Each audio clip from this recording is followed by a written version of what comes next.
Hi, everyone. Thanks so much for joining us here on the Daily Racing Forum YouTube. I'm Gino Buccola alongside Mike Beer, producers Bobby and Vinny helping us out as we get you ready for some stakes action this weekend out at Del Mar. We're going to preview the Solana Beach. This one's going to go as race number 6 on Saturday, August the 15th. Let's take a look at the field for this one. It'll be a mile on the turf for fillies and mares, 3-year-olds and up. And we're talking about some Calbred runners in here. Mike, some of the horses in really good form right now. Take Another Card was put up via DQ last time out, and I think fits well in here. But you probably have to start with Grand Slam Smile, who is a multiple Calbred stakes winner, multiple graded stakes placed at the Calbred levels. Really, really good. A 12-time winner coming up on $1 million. And I think the last 4 races against Calbreds have all been wins. So this is just Yeah, where she really dominates. no doubt. Yeah, she's just a really cool horse. I mean, she runs on any surface. Distance doesn't really seem to be a deal breaker for her. She'll go the mile, she'll sprint. It doesn't really matter. She's got a lot of early speed too, so you expect her to be on the lead, and she just makes it really hard to run her down. She won this race last year, Gino, and she's the horse to beat right back this year. And we can meet the field from the inside out, starting with the number 1, Stop Digging. Take a look at the Timeform US pace projector in here as well. Stop Digging is coming off of a pretty nice effort last time out, and that 80 buyer speed figure from the last race is actually one of the better last out buyer speed figures. She was 3 wide. She moved up to take the lead. She ended up fading a little bit late. That was going a mile and an eighth, and the runner up in that race, Lady in Paris, she came back. She was the horse who was actually DQ'd in the race with Take Another Card. I remember that one because I needed Lady in Paris that day when she was DQ'd. So us horse players, we never forget those, Mike. They always sting a little bit. That's right. Nonetheless, I do think the cut back to a mile can help her a little bit. And she should be able to save all the ground. She could be kind of an interesting price in here. She might be like a little bit sneaky. I don't love her all that much, but I could see her kind of being dismissed in this race and being a horse I could warm up to. I agree. Yeah, it probably gets overlooked in here. As you mentioned, the 80 buyer she earned last time sort of fits well in here. She also earned an 83 starts back. So Yeah. I mean, only really recently came back to turf after really spending most of her career on dirt. And now that they've come back to grass with her, and they've come back to grass going longer in route races, and she's really improved. I mean, her last 3 races all give her some kind of a chance in here. Fibonacci's Ride is the next one up. 4 straight races going 1 mile on the turf, 3 against Calbreds, and they're all pretty solid. She used to be a dirt sprinter and flash speed on the dirt, and she's kind of changed her career and her sort of tactics now. She comes from off the pace a little bit more. She held on pretty well last time. She's proven over this turf course, but when you're just looking at her races and her speed figures, she's probably just going to have to get a little bit faster to compete with this group. I wonder how much more she can improve. She's already improved since they've decided that she's a turf router. Her form is actually really good. 2 wins and 2 seconds in her last 4 starts, but she is going to have to run even better than that in this spot. Quick Kate is next up. She didn't really fire last time out on July the 26th. It was against Open Company, first level allowance, going a mile on the dirt. Last time she was on the turf, she actually ran pretty well. She was 43-1, and she was not far behind Grand Slam Smile and Take Another Card. It was going a mile on the turf in a really similar type spot, a Calbred Stakes race, just like that back in May at Santa Anita. She was out finished late by Take Another Card, but I thought it was still a pretty nice race from her at 43-1. It was fine. I mean, especially if she's going to be a big price again. I don't see why you wouldn't just, stay positive on her. Like, my personal opinion of that race, Grand Slam Smile was best sort of on the lead in a race that they didn't make her go that fast early. I thought this mare had a shot at it. I mean, other trip was a good one. She was in the mix for this stretch, and she just wasn't quite good enough. But at the end of the day, she's beaten less than a length at a huge price, and she's going to be a huge price again. Moving to Liberation. She's going to try the turf for the first time. Dam was 0 for 4 on the grass. Liberation is a Calbred Stakes winner on the dirt. From turf pedigree standpoint, she's a half to a horse named Rashmi, who's a multiple grade 3 winner and is grade 1 placed, a 5-time winner on the grass. I could see her projecting to be part of the early pace in here, but she just is going to have to get a lot faster than what she's been running on the dirt and transfer that form over to the turf. Yeah, no doubt. We'll see how much she can improve with the surface switch. It kind of feels like that maybe this surface switch was going to happen eventually, but she was just so good on dirt as a 2-year-old. When you're winning stakes races on dirt as a 2-year-old, it makes it hard to make a surface switch.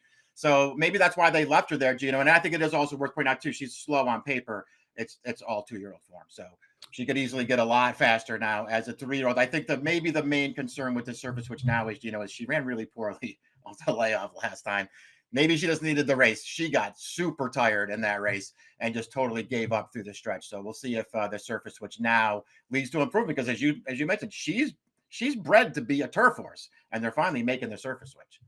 Take Another Card is the next one up. She got put up via DQ last time out, and it was a really nice effort from her. And you just look at her string of races. It's been very, very solid. She always shows up and always fires.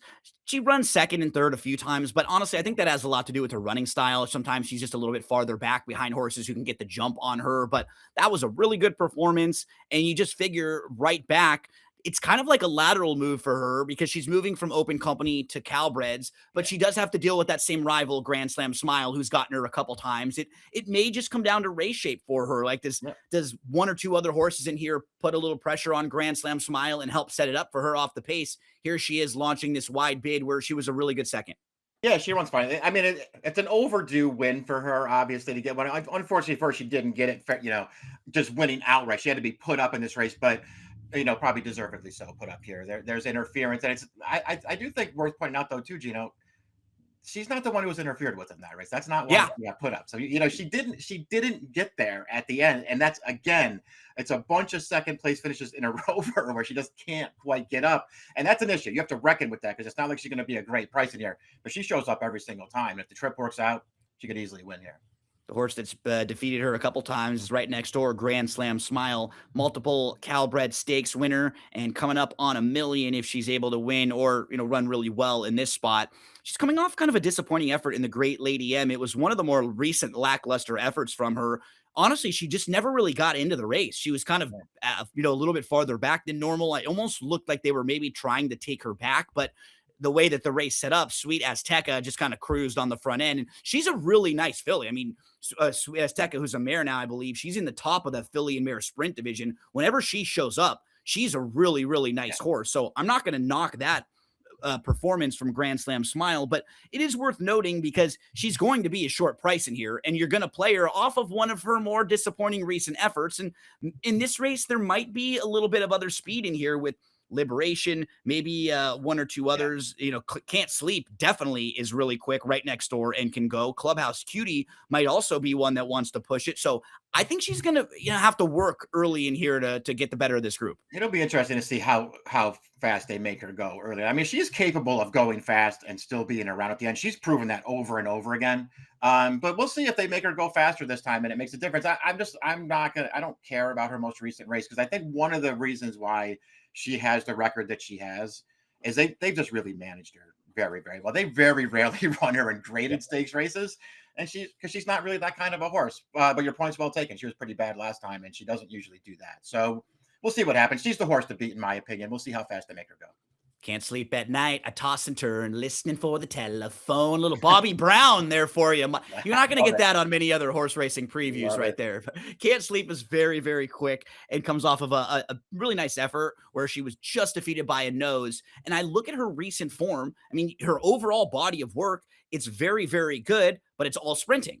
Right? This is going to be a new game for her. She's going to have to prove that she can stretch herself out to a mile on the turf course. But in a type of race like this, I actually wonder if she can get in front of Grand Slam Smile and in front of some of the other horses who are quicker going longer, because she's actually got some legitimate sprint speed in here. Yeah, you wonder if she'll be on a send in this race and just trying to make the lead here. Maybe it'll complicate things for the favorite. I find it hard to believe that she's going to wire this field, Gino, but as you pointed out, all of her turf races are good. I mean, she's shown up and she's run well every single time. Moving along from Can't Sleep to Clubhouse Cutie, she's going to step up into stakes company coming off of a win against Calbreds on the dirt last time out. It was a small field of 4. Her only grass races have been in 6 furlong turf sprints. So this is going to be another one who's, have to prove it going long on the grass. But her recent race going a mile on the dirt was good on the front end. I wonder if she's going to be part of the early pace in here at the mile on the grass. Yeah, unfortunately for all these speed horses that we're talking about here, I mean, they're going to have to reckon with the favorite up front in this race, and that's not an easy thing to do. I mean, maybe it'll complicate things for her too, but it really complicates things for horses like Clubhouse Cutie. Wink and a Grin, total opposite end of the spectrum, right? She is a deep, stone cold closer. She's going to drop way, way back and try to make one late run. She's going to go second start off of a layoff. She's going to go second start as a 4-year-old. There already have been a couple next out winners from her most recent race. The Long May She Reign has won 3 straight. The 4th place finisher came back to win an optional claiming race against Calbreds.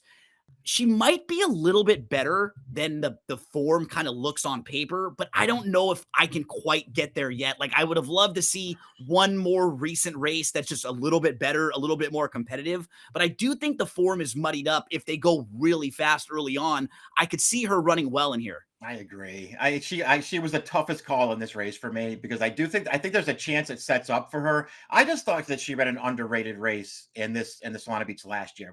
Yeah. That was an underrated performance. Then they tried 2 grade 3s out of that. That's just too tough for her. And she was off the layoff last time, a race that she might have needed. I'm with you. I think she might be a little dirtied up. Yeah, really easy to do what you just did. Go individually through each race, make excuse. Yeah. Then last time out, the race didn't set up. And oh, yeah, now she's back to a mile on the turf where she's probably going to run a lot better race. We moved to Orange Thunder, faced Open Company last time out, defeated Open Company, but still just going to have to get a little bit faster. You can even look 3 and 4 starts back when behind Fibonacci's Ride and Miso Phansy. So we'll have to improve on those ones. But at least coming in here off a win last time out. Appreciate that she ran well over course and distance last time. Still had a hard time making her in this field. Miso Phansy is grade 3 placed. Got put up from 4th to 3rd via the DQ last time out in that very same race. We're taking another card. And this was the horse who was impacted. Yes. Because of the DQ. So she was the reason why the winner that day, Lady in Paris, was taken down. She was in between horses. She was in a little bit tough. I don't know if she was going to win, but she did certainly have some trouble and was impacted late, no doubt about it. And she's run some big races from like about a mile to a mile and an eighth. So wouldn't shock me to see her run well in here. I'm a huge fan. I'm a big fan of this horse, and I like to bet her just about every time that she runs. I don't know, Gino. Part of me feels like she's actually really best sprinting on the grass. They don't let her do that often, but she can easily get this far. I'm using this horse. I couldn't quite get to her as a top pick in this race, although maybe I should have done that. I'm using this horse for sure. Kiki Ride rounds out the field. No knocks on her form at a mile. She just has a little bit of a tough draw here. She has to improve on some of the top contenders, like Take Another Card, like Clubhouse Cutie, that we've seen get the better of her. She does move in from Open Company to Calbreds, but she's going to have to deal with some of the same horses from that last race. So it's not quite like a lateral move or a class drop when she's still got Take Another Card to deal with right there. Yeah, I kind of wish she had run a little bit better last time when they stretched her back out in distance. I didn't really like that performance. Now she's got a really tough post. Completely agreed. Not on my radar here. Good field for the Solana Beach lining up. Let's move to selections for this one. We'd always love to hear from you, and the best way you can help support these Daily Racing Form YouTube channels, like the videos, share them around, drop your comments in the comment section below. Let us know how you're playing this race. Mike, how's it going to stack up for you? This is a tough race for me, man. I'm not against the favorite in here. I really do feel like the horse that won it last year and just always wins these races, Grand Slam Smile. I think she's the horse to beat again. I'm not against her, but I did sort of, want to take a shot maybe with somebody else in the race. I really did think long and hard about Liberation first time on turf here because this is what she's bred to do, and I do think she's talented. Didn't want to put her on top in here, though. I was really torn between Take Another Card, never win, always shows up but never wins. I still think she's going to run well in here. And the other horse for me is Miso Phansy. I probably should have put her on top. She's going to be a huge price in this race, and I think she will run well here. I went 5, 4, 6, 11, but I could have probably mixed those numbers up and had them a different way. Yeah, the 5 and the 6 to me are the horses to beat. You see, I've got them both in the mix there. I think Grand Slam Smile, Take Another Card. Maybe Can't Sleep can get out in front of them early on. And I'll know very early with Can't Sleep. Like if this horse is getting pressed or if Can't Sleep is coming from off the pace a little bit, I don't think has much of a shot in here. But if she's able to clear the field early on and get a length on this field stretching out, I think has a big shot in there. So we'd always love to hear from you. Drop the comment in the comment section below. Let us know how you're playing the Solana Beach on Saturday at Del Mar.